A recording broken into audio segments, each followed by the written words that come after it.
So some of the things that you get when you're big that you don't get in a startup are things like a help desk and administrative assistance, things that we actually appreciate. But the big advantage of being big is resources.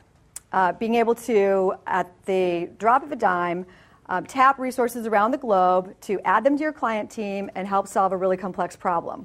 That's what you can do when you're big. But big is not always the best. I think that you have to make big small to be able to drive entrepreneurship and innovation.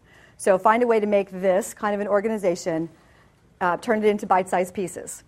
And what I'm going to do today is walk you through 4 examples of ways that we've made big small. And you could use this analogy or these same type of examples inside of other organizations, but I know my organization, so I'll use my examples of making big small and driving innovation in a large organization.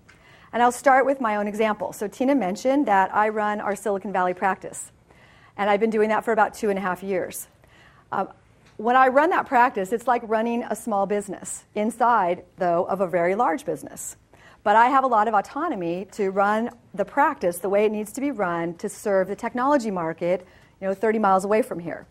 So a couple of things I'm trying to do, double the size of our practice from 600 people to 1,200 people.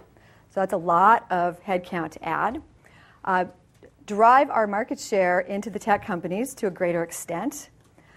Build a research and thought leadership center, which I'll talk about in a minute, and deliver a 30% return on investment back to the bigger firm from the efforts in Silicon Valley.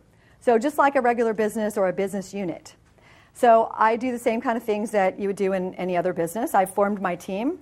We developed our strategies, our tactics, put together some metrics so that we would know whether we were making progress and being successful. We built a recruiting organization and an onboarding process so we could onboard 600 people. That's a lot of people. And so forth. Lots of the same things you would do in a regular business. So you can be small inside of big, and that's just one example.